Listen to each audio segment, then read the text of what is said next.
Hey, welcome back to Views on Brews. So 2020, oh my God, what a year. It was the worst of years, but it was also the best of years. During that year, I drank so many new beers, so many new styles, so many new ABVs, so many different types of beer that my whole palate and sense of taste and smell and aromas, it's just been assaulted one beer after the other, and it's been a deluge of beers. It's been absolutely fantastic. The rest of the year, outside of that with the pandemic, it was a nightmare, but Ireland is just producing some fantastic beers right now. Having said that, it doesn't hurt to have a reset. So what I was thinking at the back end of 2020 was I need to reset my palate, reset the taste buds, and go again in February. So with that in mind, I've partaken of Dryanuary. It is the 31st of January. My lips are salivating. My tongue is begging for that taste of oily, resinous West Coast IPA, 6 or 7%. But let's have a look. Let's talk about exactly what Dryanuary was like for me and what it could be like for you. Yeah, so let me know in the comments below, did you do Dryanuary? How was it for you? What things did you like about it? What things did you find difficult about it? And let's get into this and let's talk about Dryanuary. Okay, so you'll notice I've got no beer in front of me today. I'm saving myself for tomorrow, where I will be cracking open a bottle of West Coast IPA in a part 2 of this video. We're going to probably do part 1 to 3, I think. This part, I'm just going to be talking about why did I do this? Why did I put myself through Dryanuary at all? What's the whole point of it, you know? And part 2 is going to be my reintroduction to alcoholic beer, of which I've not had a single alcoholic beer apart from 0.5 and below past my lips for the last 31 days. That's going to be part 2. What beer I'm going to choose, I'll link that up in the cards above, and that's going to be cool because it's going to be really interesting to see just how much my taste buds have reset themselves, and just trying to really understand the difference in the flavors of non-alcoholic beer and alcoholic beer, and just giving it a reintroduction back into craft beer. I mean, that sounds a bit unfair to non-alcohol-free craft beer because the quality has changed so much, which we'll talk about in a minute. But really just, I want to see, is there a clear definition between alcohol-free beer and alcoholic beer, normal beer, if you like to call it that. And that's going to be part 2. So part 3 is going to be a wrap-up of, you know, what are my thoughts, what are my reflections on the quality of alcohol-free beer that's out there. Which ones did I have? Which ones did I really rate? Which ones did I prefer? Which ones do I think you should try if you haven't already tried them at home? And then you can tell me some of your suggestions too, because I quite like this Dryanuary thing. I like the fact that it goes against the grain of what people are thinking they want to do in January, which is, you know, just crack on, keep trying new beers. A lot of people, I noticed a lot of my friends have stashes of Christmas beers that they didn't get through. They went mad buying them because the breweries in 2020 went absolutely hell for leather on promoting new one-off beers, barrel-aged barley wines, barrel-aged Russian Imperial Stouts, barrel-aged Russian Imperial Stouts with coffee, with coconut, with cocoa nibs, with peanut butter, with hazelnut, barrel-aged in brandy, cognac, just absolutely everything. They ran the gamut of absolutely everything you could do.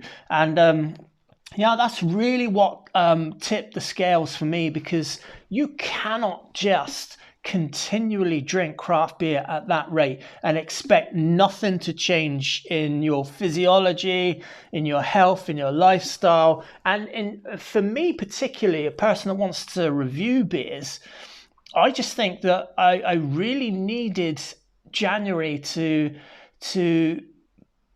understand the flavors better again, of in starting again in February, let's say, understanding those flavors from the absence of them is the way I would put it. So really what really got me into the idea of doing Dryanuary is a whole bunch of things. Firstly, it's a push, isn't it? Everyone talks about Dryanuary or Dry January, whichever way you want to say it, or just going alcohol free. It's all about those New Year's resolutions. It's the healthier lifestyle. It's getting back on the treadmill. It's getting out on the road and doing a bit of jogging, bit of fitness, and getting rid of some of that extra Christmas belly fat that all of us have put on. We've all put on a bit of pounds, especially in 2020 with the way the year went. It was such an absolutely horrendous nightmare of a year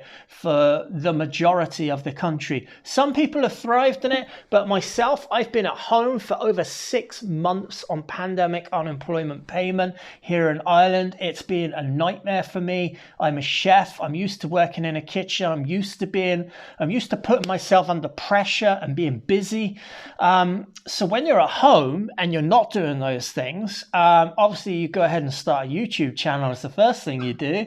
And like and subscribe would be really, really helpful at this point. So when you're at home and you're doing nothing, you're asking yourselves, right, what am I going to do now? And of course, you inevitably say you eat more and you drink more. So I've been eating more and drinking more, and I've been filling out more, and my clothes have been fitting less easier, let's say, on the waistline. And there's no other way of putting it, really. I mean, so the benefits of Dryanuary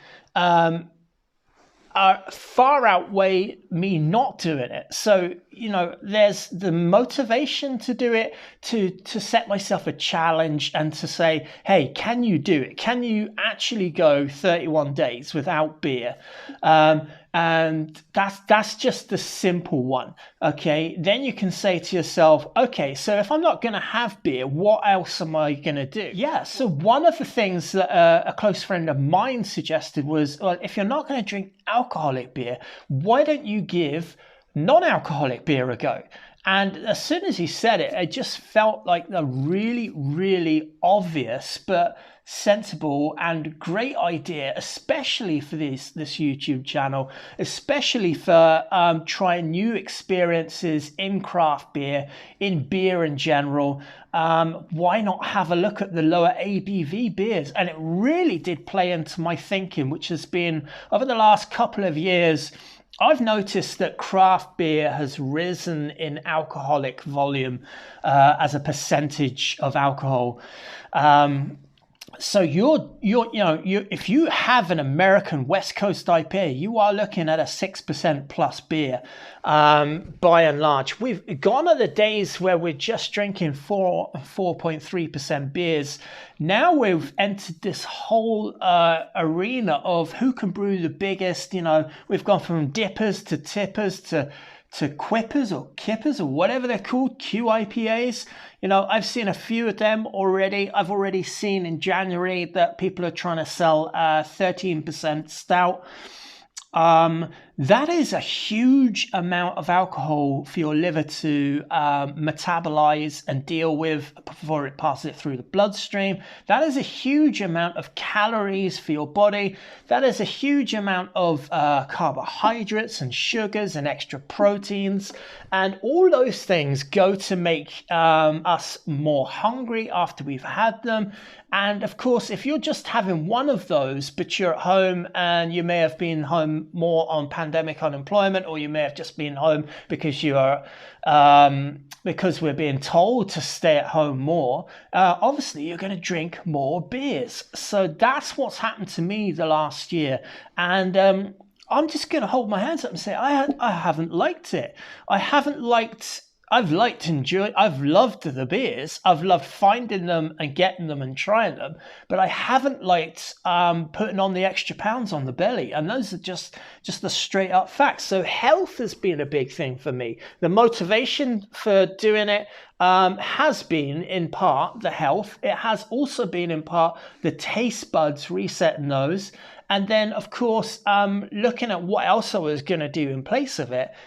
Trying non-alcoholic and alcohol-free options has been just the perfect fit for me for January. And to be honest, I think I'm going to do it again next year, because what it has done has shown me a whole nother side of the craft beer industry that I didn't really know existed. I've seen a few alcohol-free breweries, but now I've realized, and not just here, but over in the States in particular, there is a huge drive for alcohol-free and non-alcoholic beer in general. And the quality, the consumers are demanding a higher quality product. So back in the 80s and the 90s, when we had, Beck's Blues and the Calibers and the, all of the macro lagers at 0%, they're all very thin, they're very watered down, they're very lacking and missing in flavor and alcohol, and it's really noticeable. And the German ones were all just a bit sugary and heavy, but still missing a whole bunch of flavor that should have been there.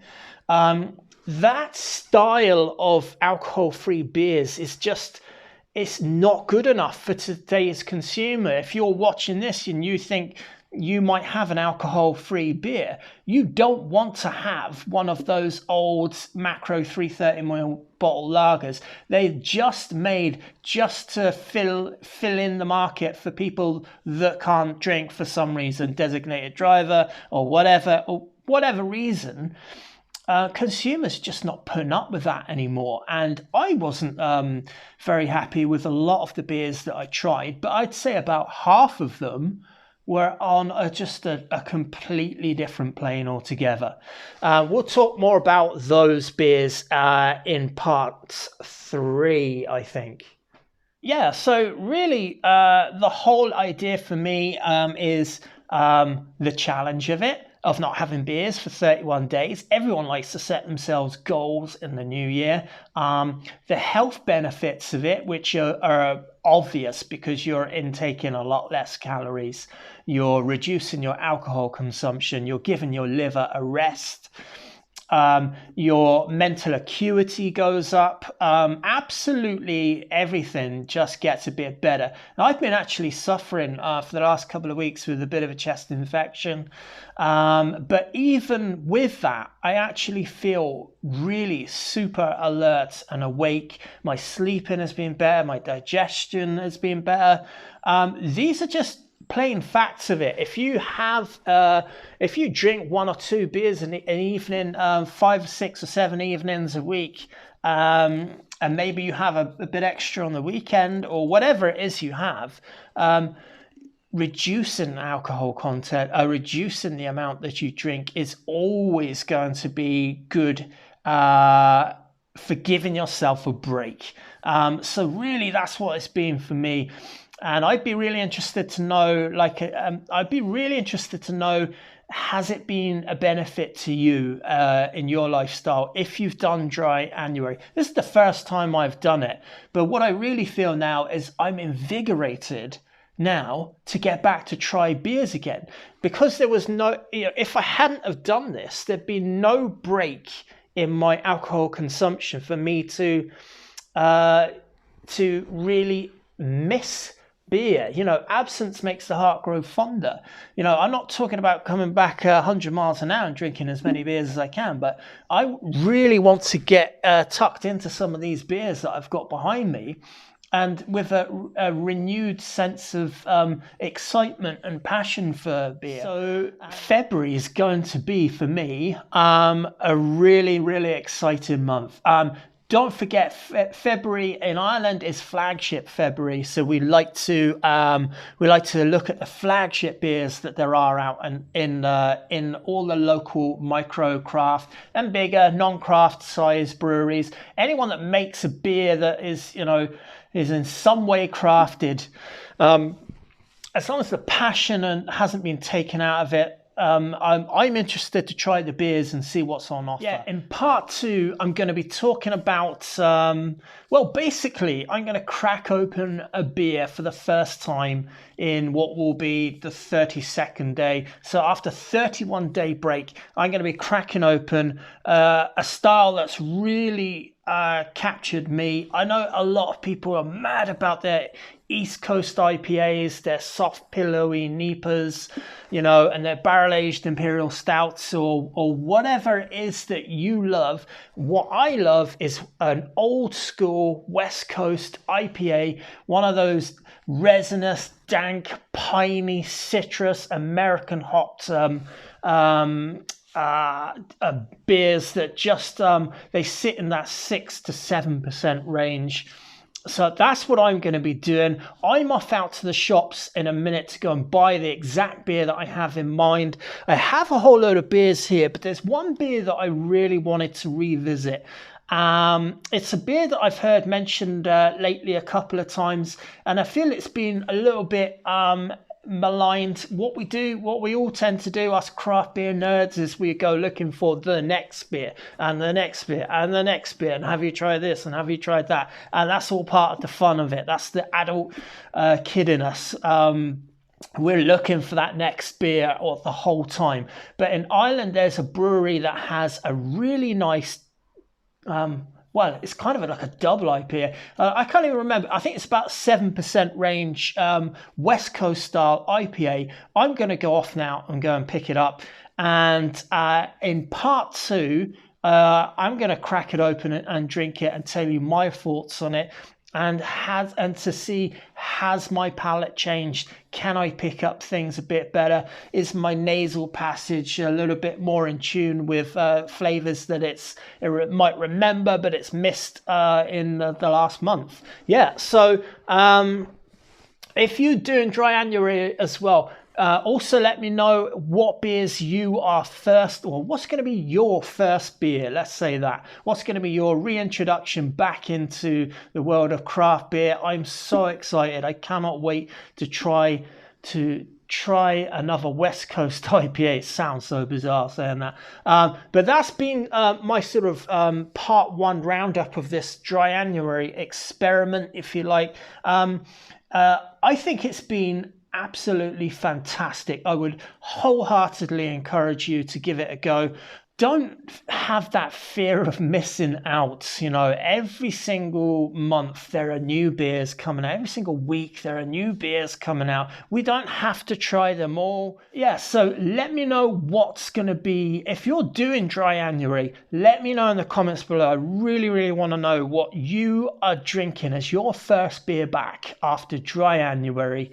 What's that first beer back, and how did it taste, and was it different to what you remember? And have your taste buds and your senses and your aromas, your olfactory senses, have they been heightened, or has it done nothing at all? Anyway, let me know in the comments below. Give me an old like and subscribe. We recently hit over 200 subscribers. So huge thanks for those of you. Thanks for you for watching. Those of you who've been watching my videos.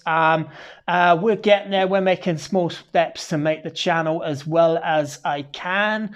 I am doing it all off a camera phone, and I've not really much experience, as can be seen. And of course, I do need a new hat from a brewery, White Street Brewery. I'm going to get that hat off you. I'm going to buy that hat. Probably should have bought that in January instead of beer. Anyway, that's going to do it for this one. Up in part 2 is me trying a West Coast IPA. Yeah, so on to the next one. Cheers and bye-bye.